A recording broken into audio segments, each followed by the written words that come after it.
الحمد لله رب العالمين والعاقبة للمتقين والصلاة والسلام على رسول الله صلى الله عليه وسلم وعلى آله وأصحابه أجمعين. أما بعد، فقد قال الله تعالى عز وجل في القرآن العظيم في القرآن المجيد: أعوذ بالله من الشيطان الرجيم. بسم الله الرحمن الرحيم.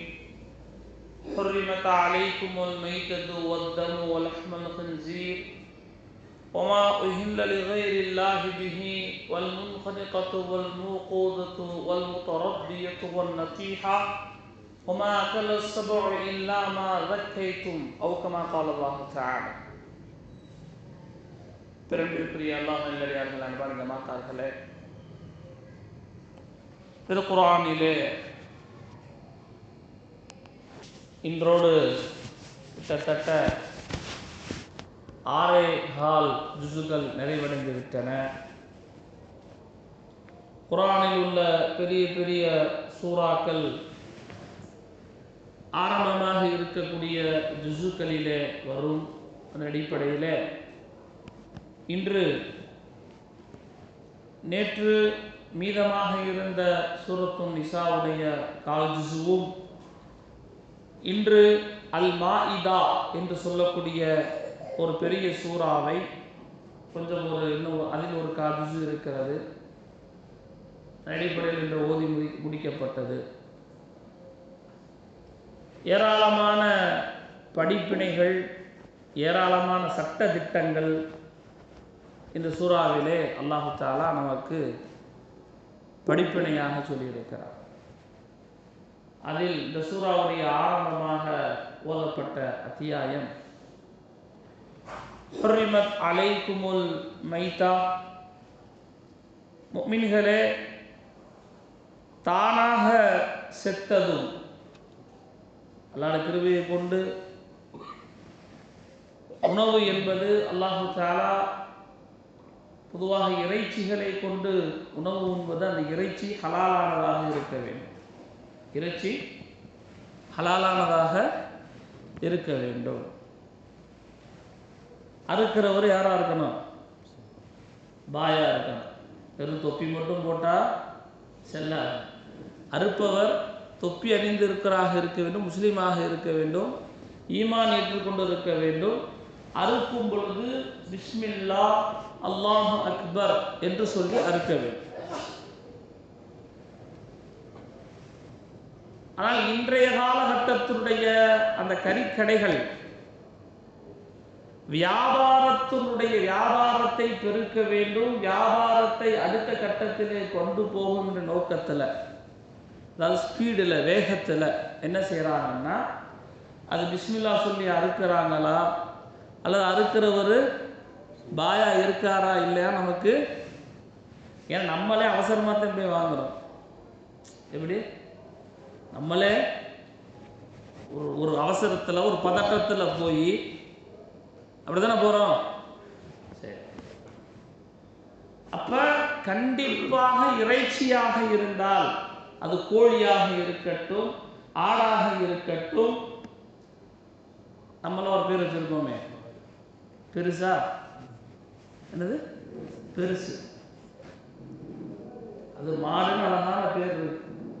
அது சில சொன்னால் கூட சொல்ல பெருசு, ஆனால் சாப்பிட்டா மட்டும் என்ன டேஸ்ட்டாக இருக்கு, சாப்பிட்டா டேஸ்ட்டாக இருக்கான்னு சொல்ல மாட்டாங்க. ஒரு சில ஆள் சாப்பிட்றவங்க வெறுக்கக்கூடியவங்களும் இருக்கிறாங்க நம்ம இதில். அல்ஹம்துலில்லாஹ். அப்போ ஆடாக இருக்கட்டும், மாடாக இருக்கட்டும், கோழியாக இருக்கட்டும், காடையாக இருக்கட்டும், புறாவாக இருக்கட்டும், வான்கோழியாக இருக்கட்டும், எந்த பிராணியாக இருந்தாலும் அதில் பிஸ்மில்லா அல்லாஹு அக்பர் அந்த முஸ்லிம் அறுக்கக்கூடியவராக இருக்க வேண்டும். ஆனால் நம் சமூகம் இன்றைய காலகட்டத்தில் அந்த உணவுடைய விஷயத்தில் மிக மிக கவனம் இல்லாதவர்களாக இருந்து கொண்டிருக்கிறோம். அப்ப அல்லாஹ் சொல்கிறான், முஃமின்களே, தானாக செத்து மடிகின்ற அதை என்ன செய்யக்கூடாது, தடை செய்யப்பட்டிருக்கு, நீங்க சாப்பிடக்கூடாது. அடுத்து அல்லாஹ் சொல்கிறான், பன்றி இறைச்சி. பன்றி இறைச்சி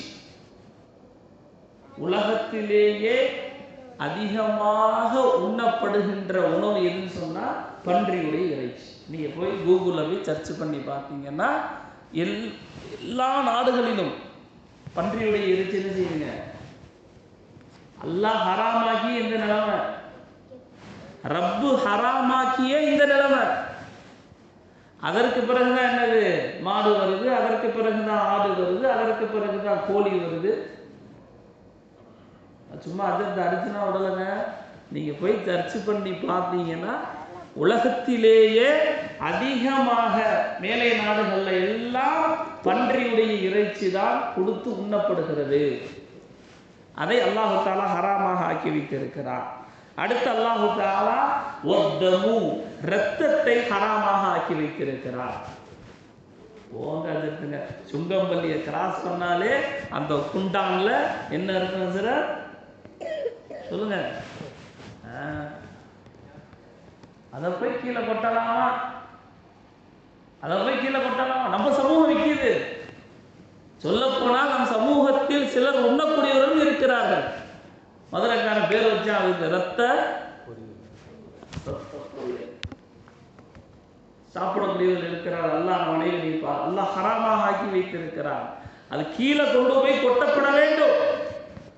மாற்றாறு சாப்பிட்றாங்க, அவங்க சாப்பிட்றாங்க, அது டேஸ்டா இருக்கும்.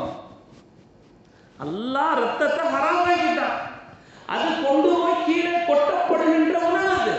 ஆனால் இன்று நம் சமூகம் கண்ணுக்கு நேராக நீங்க சாப்பிடாட்டீங்கன்னா போங்க, நாங்கள் விற்கிறதுக்கு ஆள் வாங்குற ஆள் ரெடியா இருக்கு, விற்க நாங்களும் தயாரா இருக்கோம். அதை சாதாரணமாக கடந்து சென்று விடுகிறோம். அல்லாஹ் அதை ஹராமாக ஆக்கி வைத்திருக்கிறார். அடுத்து அல்லாஹ் சொல்கிறான் ஒமா உஹில்ல லிகைரில்லாஹி பிஹி, அவனுடைய பெயர் சொல்லப்படாமல் அறுக்கின்ற பிராணி. அல்லாஹ்வுடைய பெயர் சொல்லப்படாம பிஸ்மில்லா அல்லாஹு அக்பர் என்று சொல்லப்படாமல் அறுக்கப்படுகின்ற பிராணிகள். உதாரணமாக கோயிலிலே மாற்று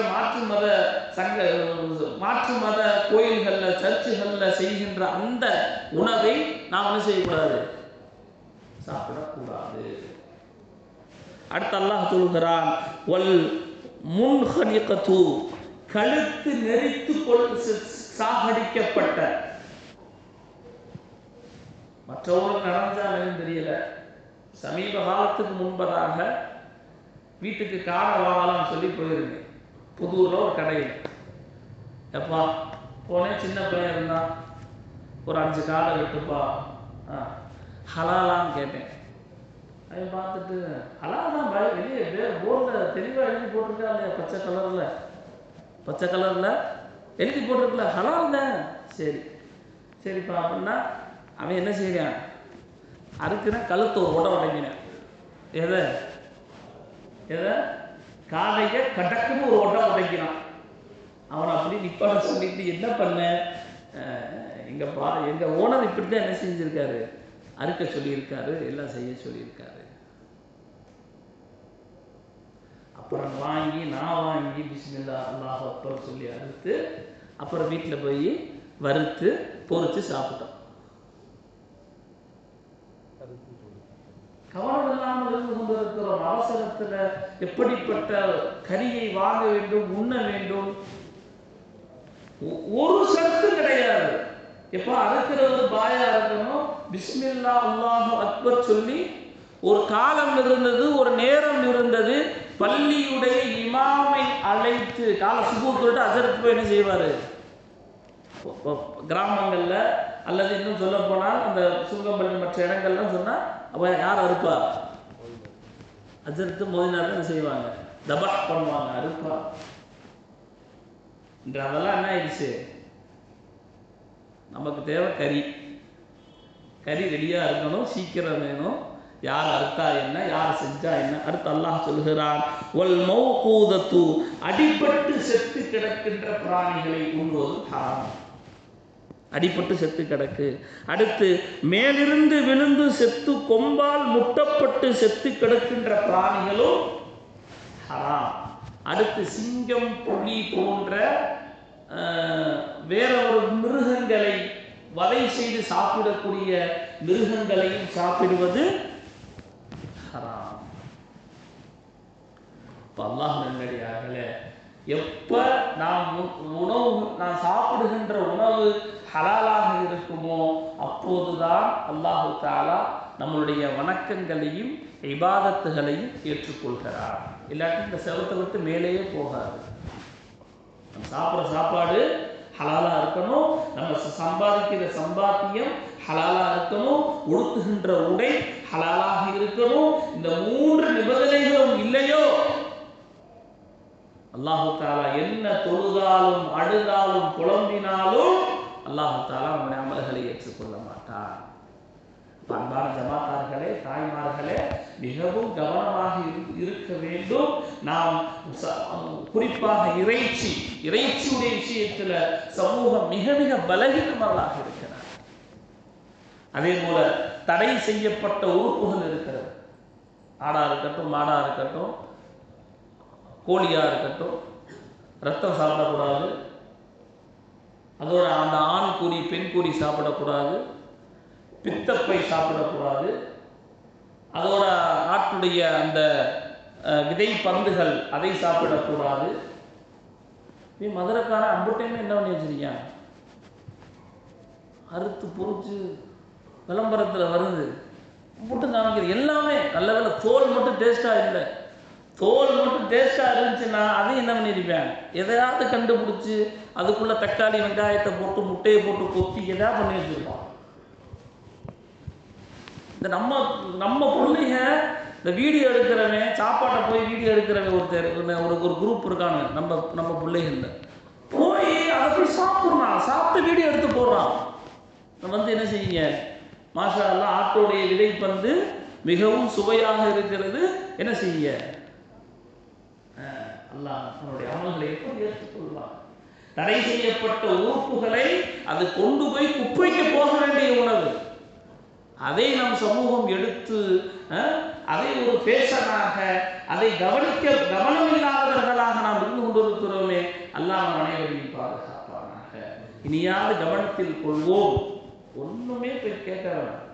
எப்போ பிஸ்மில்லா சொன்னீங்களா, அல்லாஹ் அக்பர் சொன்னீங்களா, இஸ்லாமிய ஆட்கள் உள்ள இருந்து அதை தபஹ் அறுக்கிறார்களா என்பதை கவனித்து அந்த கடையை பார்த்து என்ன செய்யணும். இல்லாட்டி சிரமப்படாம உசோட வாங்கிட்டு வந்து வீட்டில் உட்கார்ந்து பிஸ்மில்லா சொல்லி அல்லாஹ் அக்பர் சொல்லி என்ன செய்யுங்க, அறுத்து. இதுதான் நம்ம உணவு, நம்முடைய அமல் அல்லாஹ் இடத்துல ஏற்றுக்கொள்ளப்பட வேண்டும்னால் உணவு ஹலாலாக இருக்க வேண்டும். அப்படிப்பட்ட ஹலாலான உணவை நாம் எல்லாம் என்ன செய்ய வேண்டும், உண்ண வேண்டும். அல்லாஹ் அப்படிப்பட்ட நல்ல பாக்கியங்களை நம் அனைவருக்கும் தருவானாக. ஆமீன் ஆமீன் யா ரப்பல் ஆலமீன். நவைத்து சும்மகதி அன் அதாயி ஃபர்தி ரமவான ஹாதிஹி சனதி லில்லாஹி தஆலா. இந்த வருடத்து ரமதான் மாதத்து ஃபர்தான நோன்பை அதாவாக இன்று நோக்க செய்கிறேன். அஸ்ஸலாமு அலைக்கும்.